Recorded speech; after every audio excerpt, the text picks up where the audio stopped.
Hi, my name's Adam Wilson. I'm the head instructor at Brisbane Taekwondo Centre. We're going to have a look at a bear hug from the front, so how to defend against someone grabbing us from the front in a bear hug. So when this occurs, they can either grab when our arms are in, so in other words, they track their arms inside their grip, or sometimes it'll occur when our arms are free. What we're actually going to use is a really simple self-defense that will work against either situation. So rather than doing separate self-defense for both, we just use one self-defense, so it's easy to remember and we can apply it practically under pressure than doing two separate things. More to remember, makes it harder to get it right sometimes.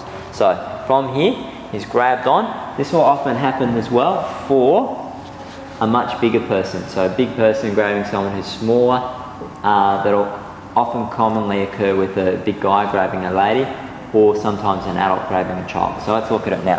So he's grabbed on.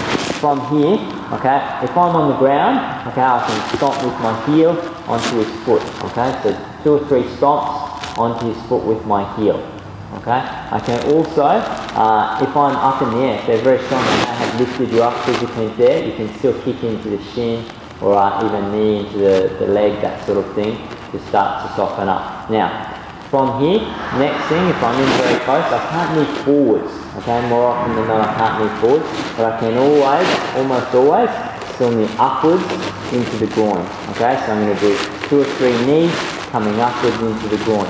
You may also be able to strike with either one or both fists into the groin as well, okay? So to start off with, I was doing 3 stomps, okay, in, 3 knees, into the groin, okay. Now from here, usually their grip will have loosened a little bit, okay. So I step back, get a little bit more space, and I can strike. Now the strike can be either into the face or into the solar plexus would be the obvious spots. Could be a punch or a palm, either one would be fine, okay. So I'm coming in, say, and hitting, a couple of strikes, okay, and then if I need more, I finish off with a knee.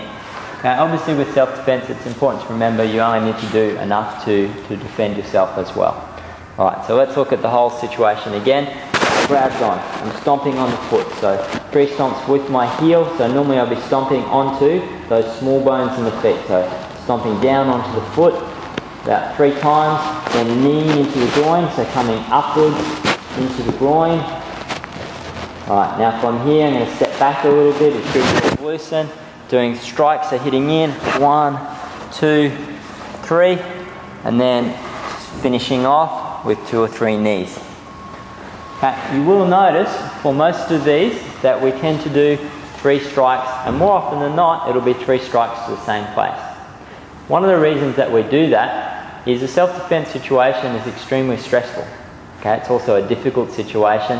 You're moving, the other person's moving, and we won't always hit successfully where we were aiming. Okay, the other person's moving. It just doesn't work perfectly every time. But if we do about 3 strikes, most of the time at least one of them will have a good impact and will help us to defend ourselves. So that's why we tend to do 3 strikes as well. So we're stomping on the foot 3 times, then we're kneeing up into the groin 3 times, hitting the solar plexus or the face 3 times, and then finishing with the extra knees. Alright, so let's have a look at it one more time to finish off. Stomping in the foot, 1, 2, 3. Then from here, knee, 1, 2, 3. Okay, grip loosened up. Bring my hands up to guard, striking, 1, 2, 3. And then finishing off with my knees. Okay, you can also grab onto people while you knee if you wish as well. Okay, so that's a nice simple defense that we can use against a bear hug from the front. Now remember, that will work against a bear hug whether your arms are trapped, so just grab me and my arms are trapped, or if my arms are free. Okay, so it's a nice simple one that will work against both situations.